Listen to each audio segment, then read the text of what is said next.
Hello everyone, welcome back to HM Chemistry channel. Today in this video, we are going to talk about a very important reducing agent that is dibyl H.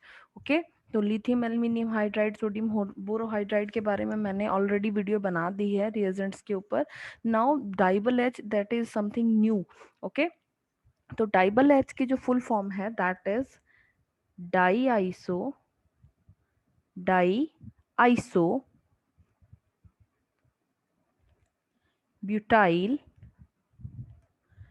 aluminium hydride. So this is the full name of dibyl H, and see the structure of dibyl H. In this, it is attached with central metal, that is aluminium, and in this side this is attached with one hydrogen. In short, it is also written as IBU, aluminium IBU. Isobutyl group is there, that's why this is IBU. Okay, in short form it is written like this, or it can be written like HAlIBu2. तो रेक्शन में आपको कुछ भी लिखा हुआ हो सकता है, तो don't get confused in this. Okay, always it exist in a dimer. ठीक है, this exist in a dimer. Dimer कैसे बनेगा? See, this is aluminium. Okay, this one hydrogen is there, and again aluminium is there, and this is the another structure for dibyl H. Clear? Now this is going to interact with this aluminium, and this aluminium is going to interact with this hydrogen. So it means it is present in the bridged structure, or you can say bridged polymer. Okay, polymer की जगह पे you can say bridged dimer, तो ऐसे भी लिख सकते हो आप. Now this is very very important. Selective reagent means हर जगह नहीं आप इसको यूज कर सकते. You can see the selectivity of this reagent और फिर इसको यूज करते हो.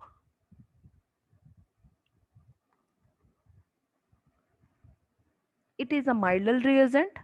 लिथियम एल्यूमिनियम हाइड्राइड और सोडियम बोरोहाइड्राइड के कंपैरेटिवली ये बहुत ही माइल्ड है बट सिलेक्टिव है. सिलेक्टिव होने की वजह से बहुत जगह पे इसको यूज कर लिया जाता है. ठीक है, अब इसको देखो. जो एल्यूमिनियम मैंने आपको बताया था इसके स्ट्रक्चर में, तो it is having the tetrahedral shape. Tetrahedral geometry होती है जिसमें ये एल्यूमिनियम के साथ अटैच होते हैं ग्रुप. और इंपॉर्टेंट चीज, -78 डिग्री सेंटीग्रेड टेम्परेचर आपके लिए लिखा गया होगा. It is written over the reaction condition, is written in the reaction conditions, लिखा गया होगा ये आपको. ठीक है, अब बात आती है कि अगर यहाँ पे मैं रूम टेम्परेचर ले लूं या कहीं पे भी आपको हाई टेम्परेचर मेंशन है डाइबल एच के साथ, तो ट्रिक ये हो जाती है कि फिर ये अपना काम करना बंद कर देता है और फिर ये वही काम करेगा जैसे लिथियम एल्यूमिनियम हाइड्राइड बिहेव करता है. तो इनकी सेम वर्किंग हो जाती है, फिर कोई डिफरेंस नहीं रहता. ठीक है, तो अब बात करते हैं कि फिर क्या कैसे काम करता है ये. सी, यहाँ पे हमारे पास मैं दो तीन रिएजेंट्स लिखूंगी. जैसे ईथर लिख लिया मैंने, sorry ester, RCOCl, RC triple bond N, and RCOCOOH. So these are the four important functional groups जो डाइबल एच के साथ रेक्ट करते हैं. ठीक है, रेक्ट कर देते हैं. अगेन कोल्ड कंडीशंस चाहिए, -78 डिग्री सेंटीग्रेड टेम्परेचर मैंने मेंशन किया था. तो ये सारे के सारे क्या करते हैं, रिड्यूस होके कहाँ पे आ जाते हैं, एल्डिहाइड में. कई बार इसके साथ आपको कहाँ क्या मेंशन किया जा सकता है, H3O पॉजिटिव भी लिखा हुआ हो सकता है, क्योंकि इसके केस में आपको वाटर की नीड पड़ती है, हाइड्रोलिसिस करनी पड़ती है. तो one and the same thing, don't get confused in it. At the end we are getting the same type of reagent. ठीक है, जो बनेगा. अब बात आती है कि इसके लिए साथ में THF दिया हुआ हो सकता है आपके पास. उसके बाद आपको ड्राई ईथर दिया हो सकता है. उसके बाद आपको हेक्सेन, टॉलिन. तो इसमें से कुछ भी दिया हो सकता है। तो अगर आपको ध्यान है तो these all are non polar solvents. तो कहने का मतलब है कि हमें नॉन पोलर सॉल्वेंट्स की नीड है, तभी डाइबल एच कोल्ड कंडीशंस पे क्या करेगा, काम करेगा। और एक बड़ी इंपॉर्टेंट चीज है जो इसके साथ रिलेटेड है, देखो अगर हम लिथियम एल्यूमिनियम हाइड्राइड की बात करते हैं और डाइबल एच को अगर हम कंपेयर करना चाहें, तो यहाँ दो चीजें होती हैं। देखो लिथियम एल्यूमिनियम हाइड्राइड का स्ट्रक्चर सभी को आपको आता है, ड्रॉ करके देखिए। तो लिथियम पॉजिटिव स्टेट में होता है and in this four hydrogens which is attached with aluminium, it is written in like these bracket and negative charge is written over the bracket। यहाँ पे जो एल्यूमिनियम है, ठीक है, ये चार हाइड्रोजन्स के साथ अटैच है और नेगेटिव चार्ज है, और यहाँ से हाइड्राइड आयन निकलता है। हाइड्राइड आयन निकलेगा डाइबल एच से भी हाइड्राइड आयन। डाइबल एच का फॉर्मूला आपको पता है, स्ट्रक्चर अगर बात की जाए तो स्ट्रक्चर इस तरह से होता है हमारा, ठीक है। तो यहाँ पे ना हमारे पास जो डाइबल एच का स्ट्रक्चर है इस तरह से है, तो यहाँ पे भी एच नेगेटिव निकलेगा, ठीक है, हाइड्राइड आयन जो एक्टिव स्पीसीज है जो रिएक्शन करेगी। But the point of difference is, जहाँ से क्वेश्चन आपको आ सकता है, ये एच नेगेटिव निकलेगा और ये क्या करेगा, it act as reagent for nucleophilic reduction. क्या करेगा ये, न्यूक्लियोफिलिक रिडक्शन। और डाइबल एच का ये जो एच नेगेटिव है, it helps in the electrophilic reduction, right. तो this is the point of difference, very very important, I am writing PTR, point to remember। Okay, तो ये बहुत बहुत important है, ये ध्यान रखना है आपने। और अगर आप यहाँ से देखो, इसमें से और डिफरेंस क्या बन सकते हैं, ये बहुत लार्ज है, बड़ा लग रहा है आपको, बड़ा होने की वजह से मैं इसको लिख दूं बल्कि है, बल्कि होने की वजह से ये स्लो रिएक्शन करेगा।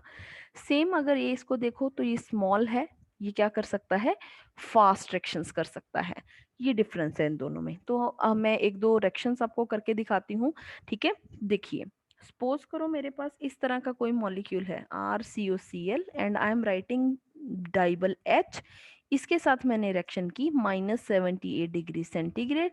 तो what will be the product, तो अगेन हाइड्राइड आयन निकलेगा। हमें सभी को पता है this is partial positive, this is partial negative, negative वाला पॉजिटिव पे अटैक करेगा और this act as a very good leaving group, LGP means leaving group. तो यहाँ पे हमारे पास क्या है, ये H ऐड हो जाएगा और अल्टीमेटली एल्डिहाइड हमारे पास क्या आ जाएगा, प्रोडक्ट आ जाएगा। सेकंड अगर मैं इस तरीके से लिख के दिखाऊं इसको, OET, again DIBAL H is there, same formula, ठीक है, हाइड्राइड आयन निकलेगा। तो this hydride ion go to the partial positive carbonyl carbon and this is a good leaving group, then we are getting aldehyde as end product. Same अगर मैं बात करूं, मान लो RCH2C triple bond N, तो DIBAL H is there, H negative, तो this is partial positive, this is partial negative, hydride ion goes here and it comes here. तो हमारे पास क्या बनेगा, RCH2C double bond N negative, यही है ना, यहाँ पे हाइड्रोजन लग जाएगा, ठीक है। तो अब हम क्या करेंगे, यहाँ पर रिएक्शन स्टॉप नहीं करते, हाइड्रोलिसिस कर देते हैं। हाइड्रोलिसिस होने की वजह से हमारे पास क्या आ जाएगा, RCH2CHOH ठीक है, CH2NH। अब यहाँ पे हम अगर पानी का एक और मॉलिक्यूल यहाँ पे आ जाए तो क्या होगा, ये क्रैक हो जाता है, बॉन्ड बॉन्ड टूट जाता है और अल्टीमेटली हमारे पास ऐसा सबस्ट्रेट बच जाएगा और यहाँ साथ में क्या निकल जाता है, अमोनिया। तो देखो दो OH एक कार्बन पे अनस्टेबल होंगे, तो यहाँ से भी वाटर का रिमूवल होके ultimately we are getting the aldehyde, ठीक है। यहाँ से मैं इसको ऐसे भी लिख सकती हूँ, अगर आप थोड़ा सा इसको देखोगे तो थोड़ा सा इलेबोरेट करने के लिए मैं आपको ये आइडिया देती हूँ कि अगर मैंने बनाया था RCH2CH double bond N negative, तो यहाँ पे ना आप दो मॉलिक्यूल वाटर लिख लो, सीधा 2 molecules of water and bond breakage is there.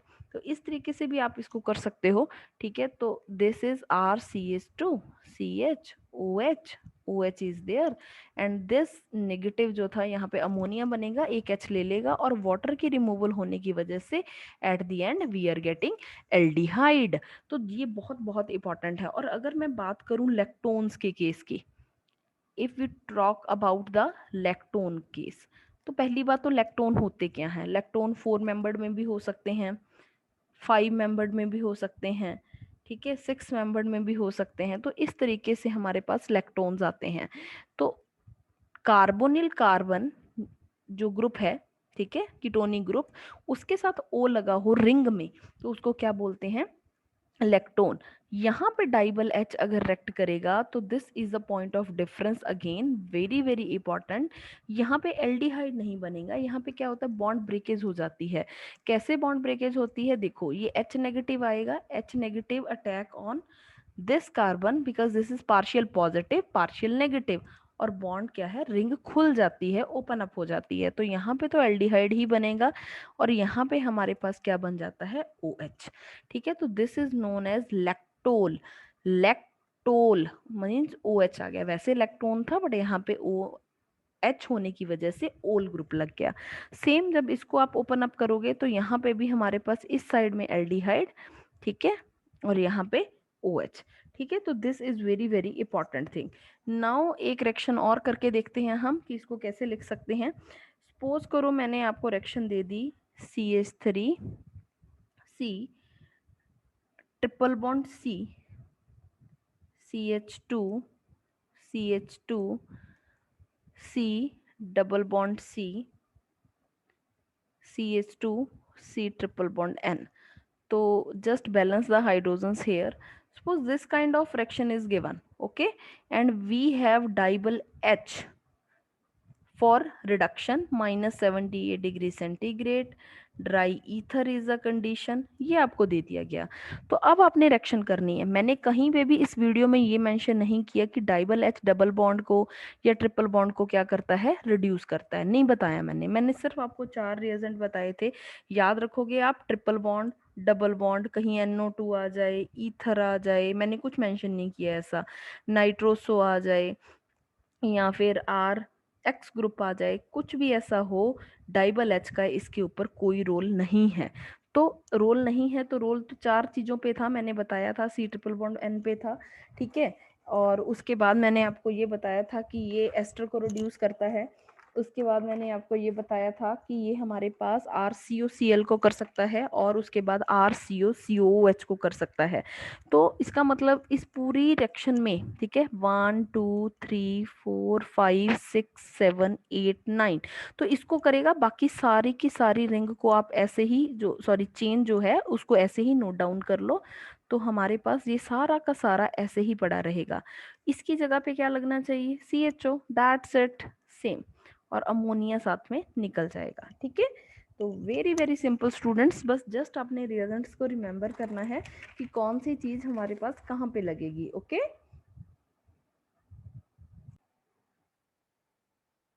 Let us do the another question which is slightly complex one, okay. It looking like it is complex one but it is not, because if you are remembering the reasons correctly तो आपको कोई भी problem नहीं आएगी। तो suppose करो ऐसा कुछ पेपर में दिया गया है एंड दे आर आस्किंग कि it is DIBAL H reagent which is reacting with this kind of reactant and -78 degree centigrade is the condition and toluene is given, तो no need to get scared। तो यहाँ पे देखो कुछ नहीं होगा, ये जो पड़ा है that will be reduced and rest whole the molecule is same, ठीक है। डबल बॉन्ड को भी नहीं छेड़ेगा ये, यहाँ पे क्या लग जाएगा, हमारे पास जो ए मॉलिक्यूल है, यहाँ पे हमारे पास CHO, ठीक है। तो this is the thing. Now ये चीज आपने सभी ने अच्छे से समझ ली है कि क्या बनेगा क्या नहीं, ठीक है। तो ये जो जो मॉलिक्यूल इसमें से रिड्यूस हो सकते हैं वो भी आपको पता चल गया, जो नहीं हो सकते उसका भी आपने देख लिया। तो this is very very important thing, ठीक है। इसको रिमेंबर करिए और अगर वीडियो अच्छी लगी तो लाइक करके जाइए, शेयर करिए मैक्सिमम टू मैक्सिमम स्टूडेंट्स को, क्योंकि ये चीज़ें एग्जाम के लिए बहुत बहुत इंपॉर्टेंट है। सभी बच्चों को अपने साथ जोड़िए और फैमिली को बिग बनाइए जल्दी से। तो thanks for watching my video.